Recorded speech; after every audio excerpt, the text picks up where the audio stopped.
Big Ben here with BTS Photography. I'm going to take you behind the scenes and discuss some of the strobits techniques I used in one of my photo shoots.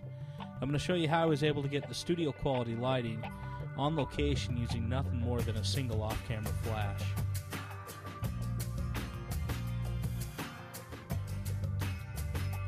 Our goal was to accomplish 3 looks. The first one, a swimwear theme in which we placed the model up on a shaded rock. The only light used here is a single Nikon flash with a shoot-through umbrella. Right now we're just basically going to get her up there in the cave, do a basic single light shot. We're going to go ahead and drop ambient down about 2 stops to get it nice and dark back there on the rock. And then we'll go ahead and do some wraparound light on the model with an umbrella. We'll see, kind of on the grain right now. We're using weights on it to keep it down. Right now it's still pretty bright out here. We'll be shooting into the sunset, so hopefully we'll see what happens. And hopefully we'll get some good shots. I fired my flash by using a radio trigger. Although we were shooting in the shade, I wanted to kill the ambient light enough so I could use my flash to provide a nice 3-dimensional sculpting light around the model.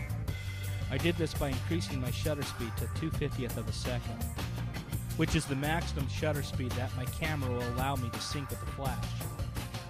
For some of these frames, I broke the rules and shot up to a 500th of a second. And although I had the black bar of the shutter curtain going across the top of the frame, in the final crop, I was able to get rid of them. Don't be afraid to break the rules. I'd like to see them more as guidelines. You never know what might happen.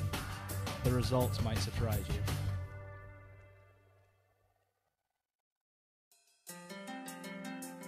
Some nice headshots.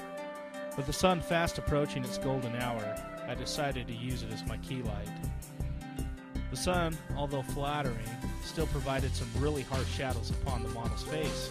Therefore, I set up a bare flash on the light stand, camera right and opposite the sun. This provided some fill light, getting rid of any harsh shadows from the sun, and also providing a great catch light on the model's eyes. An important thing to remember here is to still remain stopped down, and be sure to expose for the ambient light, and use your flash to fill in for the rest. The sun was in its final setting stage, and the ambient light was dropping with every minute. A key element to being a good photographer is to make sure that your model is both comfortable and safe. We made sure Stephanie was both of these by putting her in some rubber boots before going out and treading the waters of the Salt Lake. The Salt Lake is home to some nasty insects above and below the water.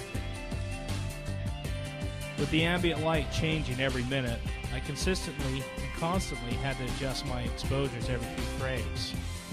Again, the only light in the shot was a single speed light with a diffused umbrella sitting camera right.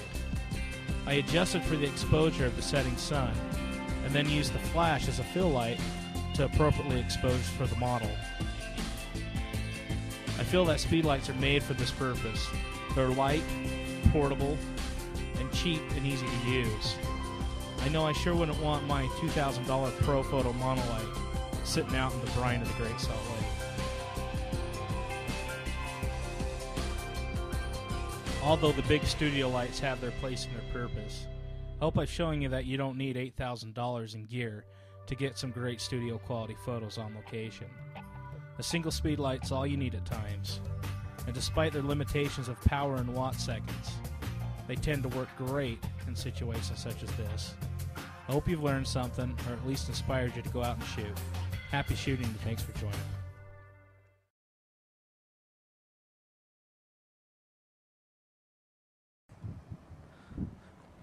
Lowered expectations. Lowered expectations.